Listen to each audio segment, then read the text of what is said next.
Assalamualaikum warahmatullahi wabarakatuh. Salam SHMH Sina Hukum, Melek Hukum. Pemirsa SHMH sebangsa dan setanah air dimanapun Anda berada.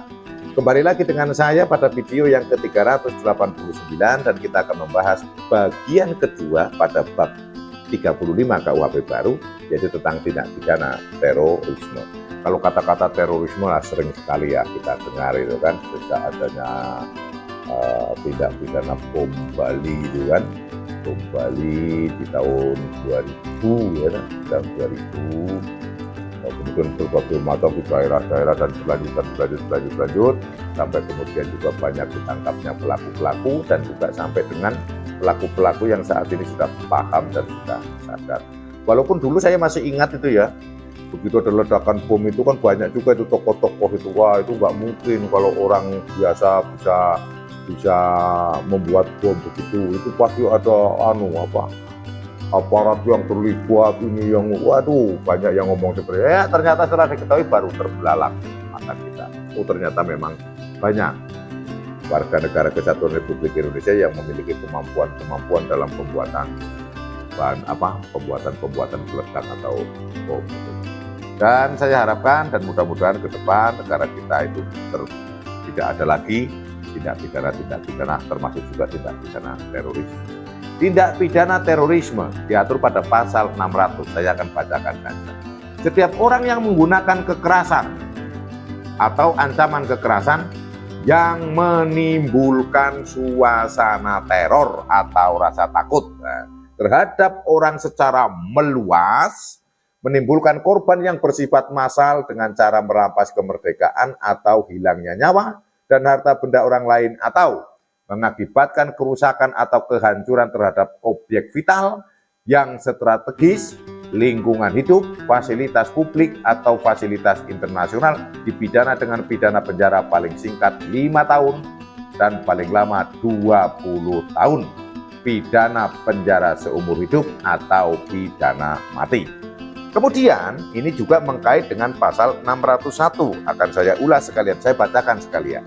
Setiap orang yang menggunakan kekerasan atau ancaman kekerasan bermaksud untuk menimbulkan suasana teror atau rasa takut terhadap orang secara meluas atau menimbulkan korban yang bersifat massal dengan cara merampas kemerdekaan atau hilangnya nyawa atau harta benda orang lain, atau untuk menimbulkan kerusakan atau kehancuran terhadap objek vital yang strategis, lingkungan hidup, fasilitas publik atau fasilitas internasional, dipidana dengan pidana penjara paling singkat 3 tahun dan paling lama 20 tahun atau pidana penjara seumur hidup.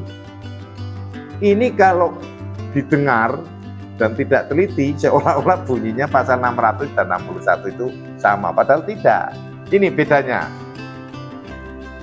Pasal 600, setiap orang yang menggunakan kekerasan atau ancaman kekerasan yang menimbulkan suasana teror. Sampai di sini saja ya, itu yang pasal 600. Kemudian yang pasal 601, setiap orang yang menggunakan kekerasan atau ancaman kekerasan bermaksud untuk menimbulkan suasana teror atau rasa takut. Jadi kalau yang ayat 600 itu bunyinya adalah yang menimbulkan suasana teror atau rasa takut, yang pasal 601 itu bermaksud untuk menimbulkan suasana teror atau rasa takut. Nah, ini yang perlu dicermati untuk penerapan pasalnya. Jadi kalau yang 600 itu maka deliknya itu menjadi delik material. Karena kata-katanya adalah yang menimbulkan suasana teror atau rasa takut. Sehingga kejadian itu harus sudah terjadi. Contohnya itulah bom gitu kan.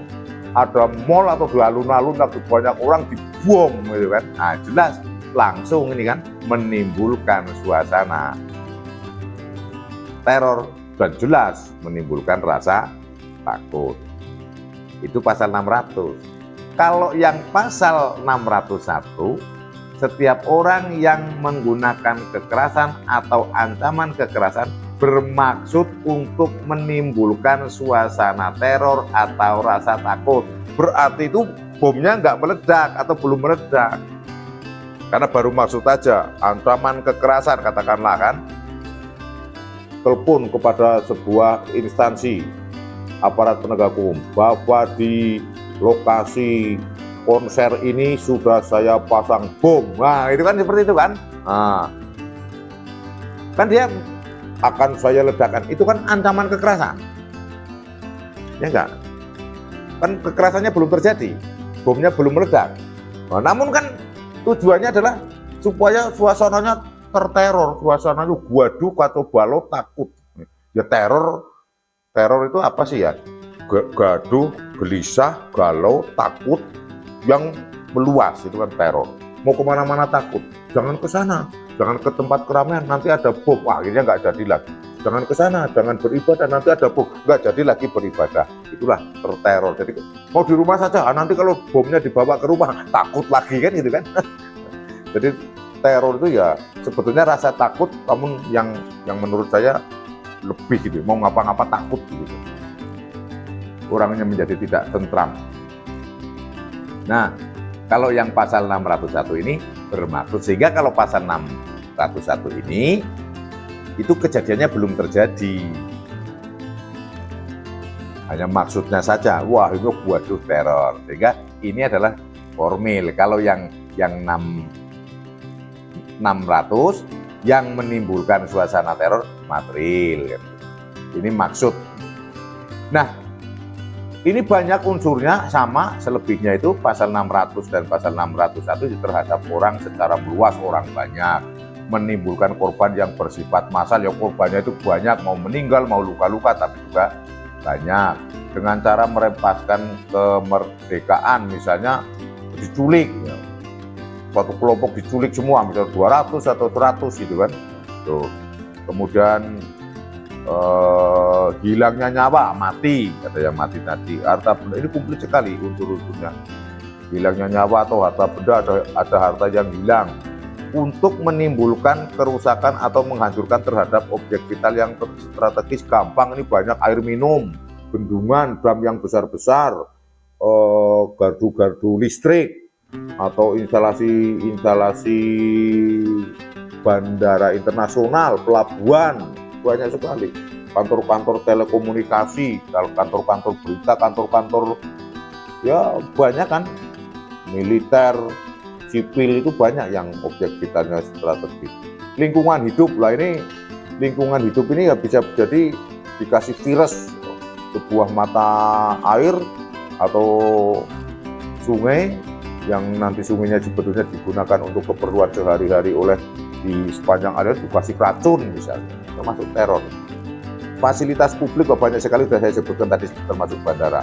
Fasilitas internasional ya banyak kan, fasilitas internasional misalnya contohnya ya yang terkait dengan gedung-gedung organisasi internasional, misalnya perwakilan PBB yang ada di Indonesia misalnya, itu fasilitas internasional. Dipidana dengan pidana penjara paling singkat 3 tahun. Jadi ini ada pidana paling singkatnya 3 tahun dan paling lama 20 tahun atau pidana penjara seumur hidup.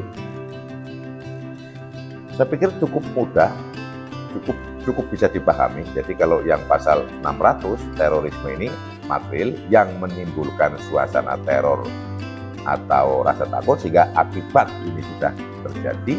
Kemudian yang pasal 601 ini adalah setiap orang yang menggunakan kekerasan atau ancaman kekerasan bermaksud, maksudnya ya, untuk menimbulkan. Jadi baru maksud saja.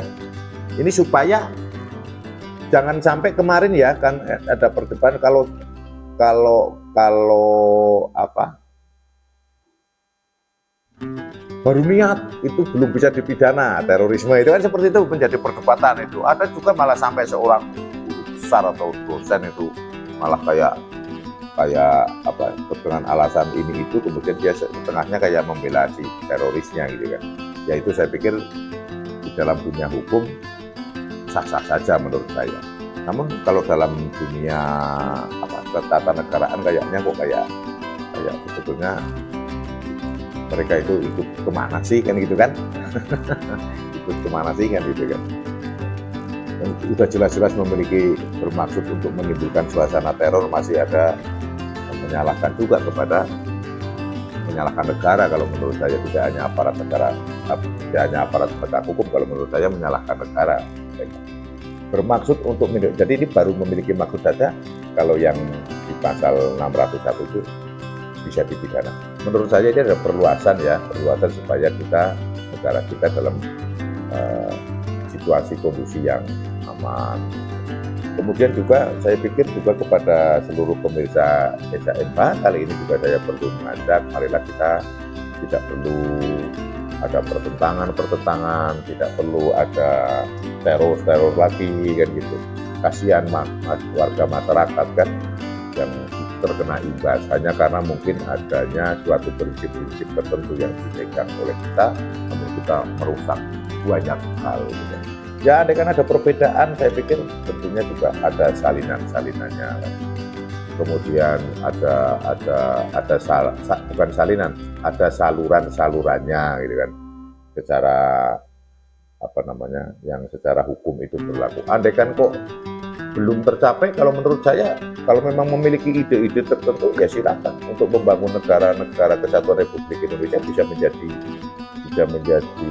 pejabat, misalnya pejabat politik gitu kan, menjadi anggota dewan atau menjadi pejabat publik, misalnya menjadi bupati, gubernur, sehingga bisa, oh ini yang kemarin salah, saya benarkan kan gitu. Sah-sah saja seperti itu.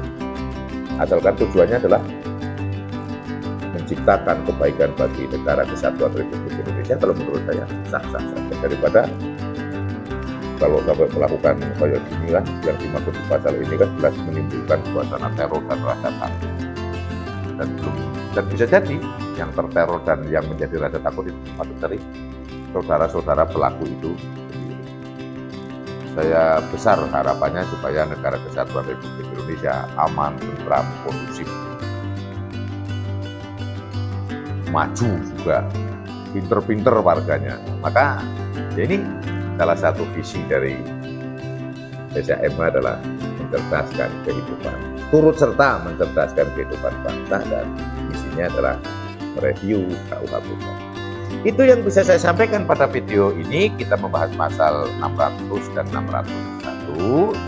Semoga bermanfaat. Apabila ada hal yang salah saya katakan, salah saya ucapkan, mohon dimaafkan dan dimaklumi.